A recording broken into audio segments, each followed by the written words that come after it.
Our brother, Tavis Smiley.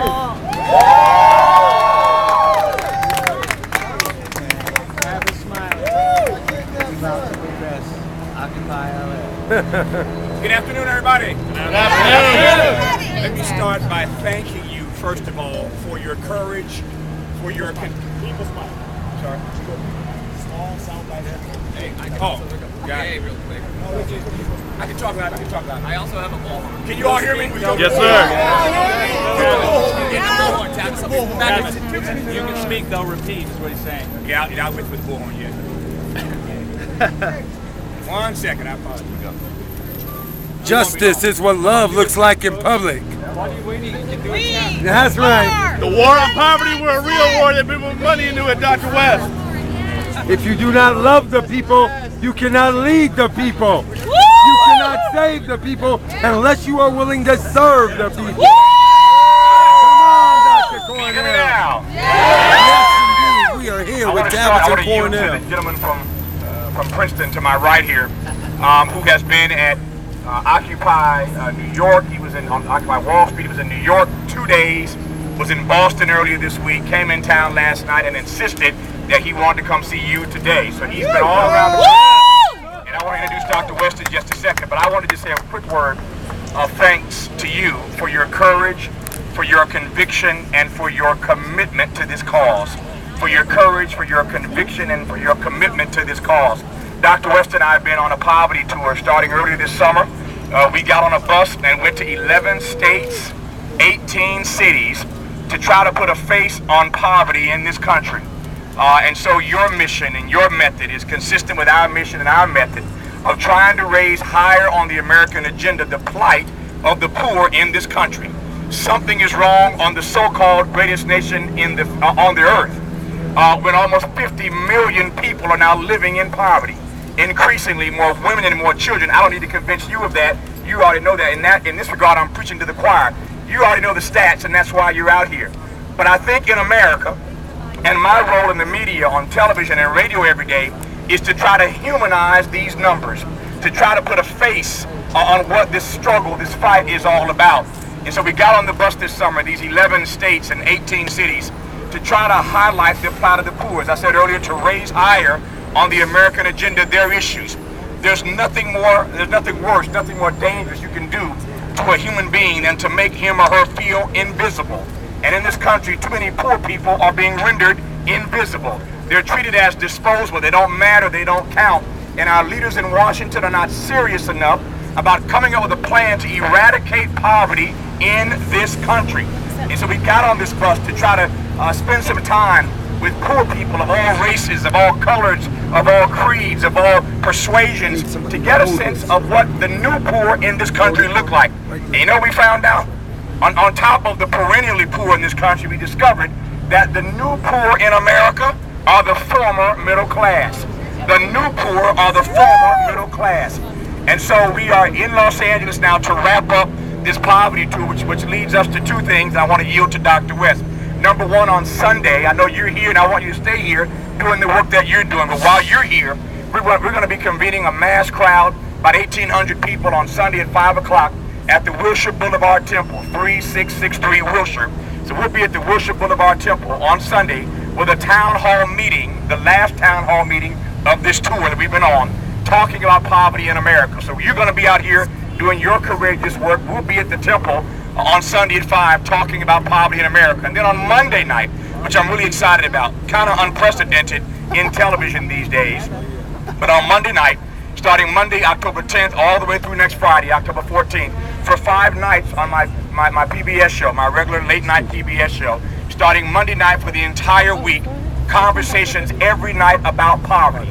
These conversations will feature the footage that Dr. Weston and I recorded on our poverty tour this summer, and every night we'll be talking to poverty experts, starting on Monday night, as we should, with my abiding friend, Dr. Cornel West, who I want to introduce now.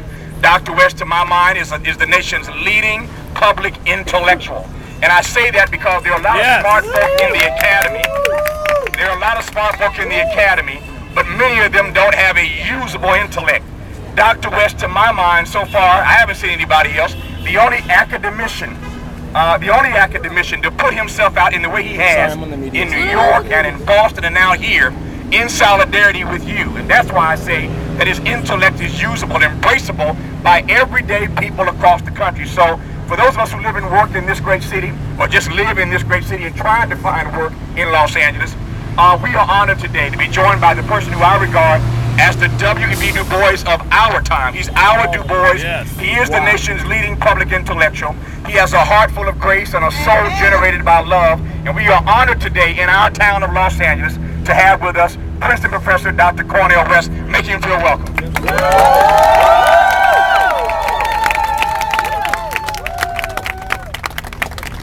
Before Doc speaks, one last thing. Dr. West and I are going to be back here tonight with you.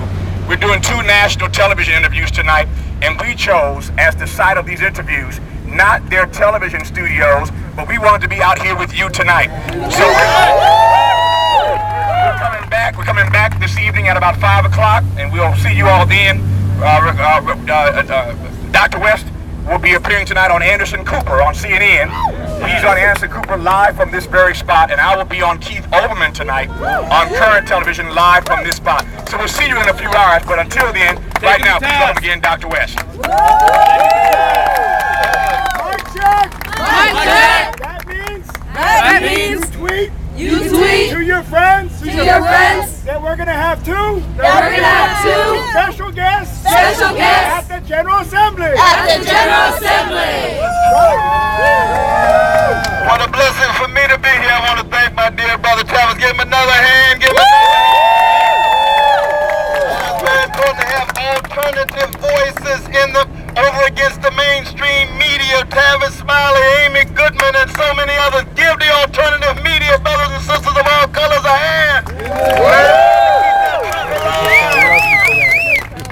I want to thank my dear brother Mario, my dear brother Clark, and I want to thank each and every one of you, because each time I come to these gatherings, I am so humbled and I'm so fired up because we're part of a democratic awakening. It was 3 weeks ago the mainstream press said this is just a fad, and now we got 101 cities in the world. We got 75 cities in America, and it's growing every day precisely because people are morally outraged at the wealth inequality. It's just not right that 42% of our precious children of all colors are living in or near poverty in the richest nation of the history of the world. That's a moral disgrace. It's an ethical abomination. And 1% of the population have 42% of the wealth. 1% of the population had 83% of the income growth in the last 10 years, and the top 10% had 100% of the income growth. What does that mean? It means that poor people, working people, the 99% found themselves wrestling with wages that are flattened out, stagnating with the cost going up. Something is wrong in America, and let us be very clear about this. Let us be very clear that this is not anti-America, this is anti-injustice in America. And the best of America has always been those who came along, each generation, straighten your backs up and say, we're going to take a stand for something bigger than this, bigger than ourselves. But we cutting in a culture where you got this addiction and self-medication and narcissism and hedonism, nothing but cultural weapons of mass distraction that don't want people to think about what's going on and come together. And what's so beautiful about it, we are all colors, we are all cultures, we are all religions. Thank God for our atheistic and agnostic brothers and sisters part of this. We are all classes, we are all civilizations, we are all genders, we are all sexual orientations. Why? Because justice is something bigger than each and every one of us. And don't let anybody tell you that this is about hating anybody. No, not at all. This is what the OJs call a love train. This is what John Coltrane calls a love train.